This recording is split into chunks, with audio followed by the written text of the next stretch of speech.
Assalamu alaikum wa rahmatullahi wa barakatuh. So inshallah, I want to talk a little bit now about the cultural crisis of our youth. The question I have is, who are you? If I ask you that question, who are you? Beyond just your name. Most of us begin to identify immediately with our cultural background. We'll say, oh, I'm from Peshawar, I'm from Hyderabad, I'm from Abu Dhabi, I'm from Jeddah. We come up with something specific, and we identify that way because as human beings we like to be a part of something. And as much as we may all like to be individuals and say that I'm my own person, but we want to be an individual within a known group. So we like the fact that as a part of that group, we have certain customs that are in place. There are certain types of food. So as soon as you tell me you're from Hyderabad, then there's a kind of food that you may like. There are certain habits that you have for Eid. There are certain clothing that you wear for your weddings. There are certain things that you do that identify you as being somebody from Hyderabad. And we like having that cultural identity because it gives us something familiar to connect with others on. And that's a part of who we are. When I say that our youth here in America have a bit of a cultural crisis, it's because we don't have that specific identity. When we ask somebody who's been raised here in America, who are you? They have to pause because it's more complex. Well, let's see, my father is from Pakistan and my mother is from Egypt, and I was born here, and I have lived in a couple of different countries, and I'm from the Masjid al-Quran community. So what does that tell you about any of my individual cultural habits or practices? Nothing.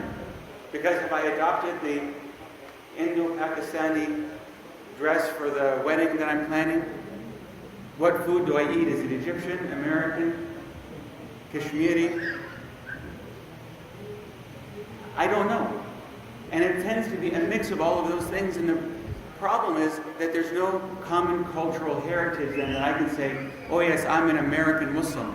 Because saying an American Muslim doesn't mean anything either, because there is no American Muslim culture, at least not yet.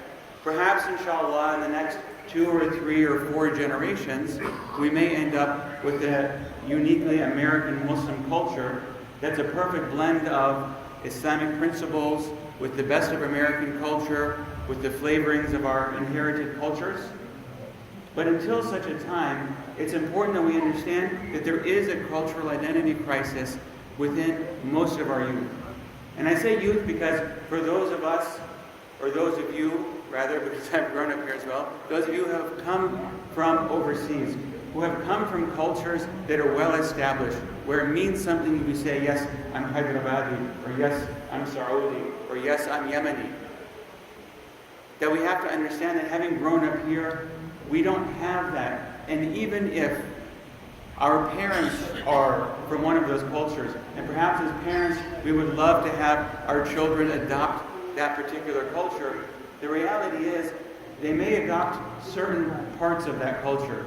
But growing up here means they're part of the American culture, but we can't accept that culture wholesale. Because the American culture, as it is, has a number of haram aspects that we can't simply adopt. So for example, in America, one of the cultural things is to sit back and just have a beer to relax. That's a very cultural thing. We can't accept that as Muslims. It's a very cultural thing to go to prom. This is not acceptable as Muslims. We have a dating culture here that says that this is how we get to know people, just find someone we like and then we go out and we date them. Not acceptable as Muslims. And so because we have several things in the American culture that are unacceptable as Muslims, we can't simply say, oh yes, I'm an American Muslim in that wholesale sort of way. And our converts have the same problem. Because if they're coming from a non-Muslim culture, they will have cultural aspects about themselves that they are no longer able to hold on to because they are now Muslim. And so we need to have these conversations, and I encourage you, if you have children, if you're not fresh from overseas, to have this conversation with your family about what does it mean to be an American Muslim, and what ways do we envision for ourselves adopting this American Muslim culture that has yet to be formed.